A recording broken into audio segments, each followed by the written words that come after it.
এই দাঁড়া দাঁড়া, কই যাস? ভাইজান একটা পার্সেল অর্ডার ছিল। কার জন্য? এই মুনা ম্যাডামের পার্সেল। দাস না ম্যাডাম বিজি আছে, একটু পরে আয়। আসলে আমি পার্সেলটা দিয়ে চলে যাব, আমার মেয়ের পরীক্ষা শুরু হয়ে যাবে, না হলে আজকে পরীক্ষা দিতে পারবে না। একটু ম্যাডামকে একটু ডেকে দেন না প্লিজ। এখন তোর মেয়ের পরীক্ষা, তোর সমস্যা, এটা কি ম্যাডাম দায়ভার দিব? দাস না ম্যাডাম কথা কইতাছে, একটু পরে আয়, দাঁড়া। ভাইজান একটু দেখেন না, আপনি ম্যাডামকে ডাকেন, ম্যাডাম দেখবেন, শুনবেন আপনার কথা। এই গিয়ে দেখো তো একটু ওখানে কি হচ্ছে সব। কি ব্যাপার, কি হয়েছে এখানে? আর তোকে এখানে রাখছি কি জন্য? তুই দেখতে পারতেছিস না ম্যাডাম এখানে মিটিং এ কথা বলতেছে, এখানে যে একটা হট্টগোল হইতেছে, ম্যাডাম তো ডিস্টার্ব হইতেছে, তুই কি এটা বুঝিস না? ওদেরকে থামাইতে পারতেছিস না? ম্যাডাম আমি তো কইছি ম্যাডাম, তাও দেখেন না, বারবার ডাকতেছে। আচ্ছা পার্সেল ছিল তাতে কি হয়েছে? 2 মিনিট চুপচাপ দাঁড়ানো যায় না? ম্যাম একটা মিটিং এ আছে, তা না করে এখানে সামলা। দেখছস, তোর লেগা হুদাকে আমি যাইটা খাইলাম। আর ম্যাডামে যতক্ষণ না শেষ হয় তুই দাঁড়া, ওয়েট কর। বাবা তাড়াতাড়ি একটু করো না, আমার তো পরীক্ষা শুরু হয়ে যাবে, দেরি হয়ে যাচ্ছে। আচ্ছা মামনি একটু দাঁড়াও। ম্যাডাম, এই যে ম্যাডাম, ম্যাডাম শুনছেন? ম্যাডাম, এই যে নায়িকা, এদিকে আয়। আরে কে আপনি? আমার ম্যাডামকে এইভাবে ডাকতেছেন কেন? আমি আপনার সাথে কথা বলছি না। ওই নায়িকা, এদিকে আয়। আপনি জানেন আমার ম্যাডাম এখানে আসলে আপনার কি হাল করবে? প্লিজ 1 মিনিট সময় দেন, আমাকে কথা বলতে দেন। কিরে, এদিকে আয়। এক minute, I call you later, okay? Just 5 minutes.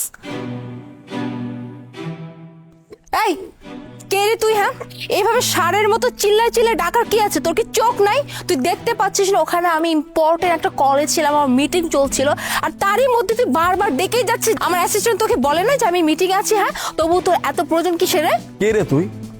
পরিচয় কি তোর? হোয়াট?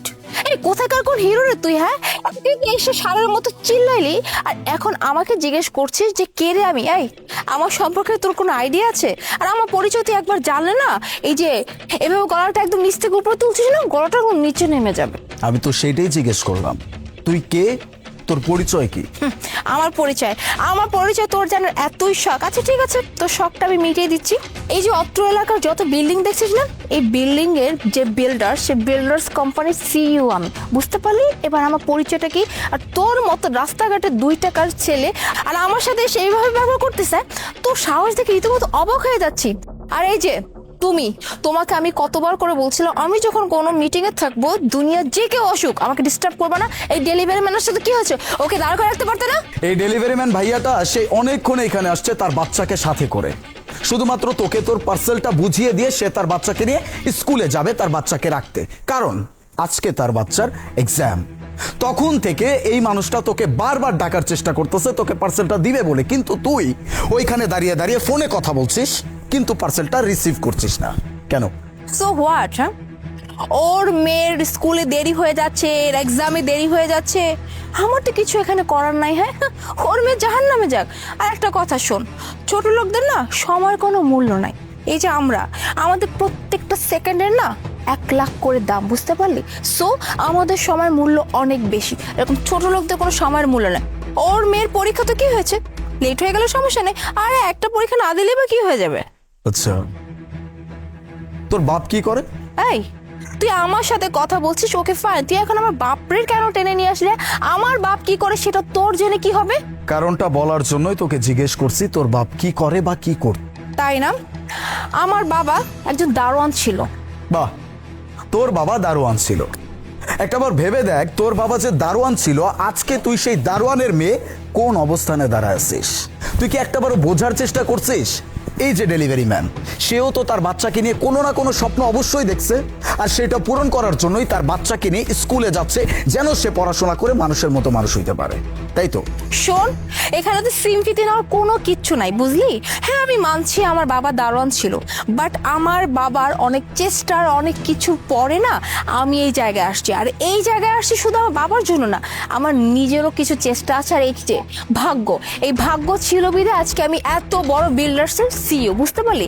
আর হ্যাঁ, একটা কথা মনে রাখবি, সবসময় না ওই যে চাকরের ছেলে মেয়ে রাজা হয় না, কিছু কিছু সময় চাকরের ছেলে না চাকুরি থাকে, আর মনিবের ছেলে মনিবী হয়, বুঝতে পারলি? তুই যার হয়ে আমার সাথে তর্ক করতিস, এই ডেলিভারি ম্যান হবে হয়তো বা কোনো কোম্পানির ওই যে সুপারভাইজার বা এমন কিছু, এর থেকে বেশি কিছু হতে পারবে না। একদম ঠিক কথা বলছিস। মানে তোর মতো মানুষের চিন্তা ভাবনা যে এইরকমই হবে সেটা আমি খুব ভালো করে বুঝতে পারছি। এই যে একটু আগে বললি না যে মনিবের ছেলে বা মনিবের মেয়ে মনিবই হবে, আবার গরিবের ছেলে মেয়ে গরিবই হবে, চাকরের ছেলে মেয়ে চাকরি হবে। এরকম চিন্তা ভাবনা যদি তোর বাবা রাখতো একটা সময়, তাহলে আজকে তুই এরকম একটা অবস্থানে দাঁড়াইতে পারতি না। তুই যেমন দারোয়ানের মেয়ে ছিলি, তোর বাবা যদি তোর মতোই চিন্তা করতো তাহলে আজকে তুই একজন দারোয়ানি হতি। কিন্তু তোর বাবা কখনো এটা চিন্তা করে নাই। তোর বাবা ভাবছে আমি একজন দারোয়ান হইতে পারি, কিন্তু আমার সন্তান কখনো দারোয়ান হবে না। আমার সন্তান তার স্বপ্ন পূরণ করবে, আমার নিজের স্বপ্ন পূরণ করবে। এই জন্য তোর বাবা যেমন চেষ্টা করছে তুইও চেষ্টা করছিস। দ্যাটস ওয়াই আজকে তুই এরকম একটা অবস্থানে দাঁড়াইছিস। তোর স্বপ্নের দাম আছে, আরেকজনের স্বপ্নের কি কোনো দাম নাই? এই লোকটাও তার বাচ্চাকে নিয়ে একই স্বপ্ন দেখতেছে যে তার মেয়ে একদিন বড় হবে, তার মেয়ে তার স্বপ্ন পূরণ করবে। শোন, প্রত্যেকটা মানুষের যেমন স্বপ্ন দেখার অধিকার আছে, তেমন প্রত্যেকটা মানুষের স্বপ্ন পূরণ করার অধিকার আছে। বাই দ্য ওয়ে, নিজের পরিচয় নিয়ে অনেক বড়াই দেখাইলি। তুই জানিস আমি কে? কে তুই? এই যে একটু আগে বললি না যে তুই এই অত্র সোসাইটির বিল্ডার্স কোম্পানির সিইও, আর আমি এই সোসাইটির 60% প্লটের মালিক। তোদের মতো এরকম বিল্ডার্স কোম্পানির মালিকেরা আমাদের কাছ থেকে টাকা নেয়। আমি যদি চাই এই মুহূর্তে আমাদের এই সোসাইটি থেকে তোকে আমি বের করে দিতে পারবো। এত বড়াই করা উচিত না। একটা কথা সব সময় মাথায় রাখবি, যত উঁচুতেই চলে যাস না কেন, পা কিন্তু মাটিতেই থাকে। সো মানুষকে সম্মান করতে শেখ, মানুষের স্বপ্নকে সম্মান করতে শেখ। ভাই আপনি এক কাজ করেন, পার্সেলটা দিয়ে দেন। এই যে ম্যাডাম আপনার বার্তা। আপনি যান।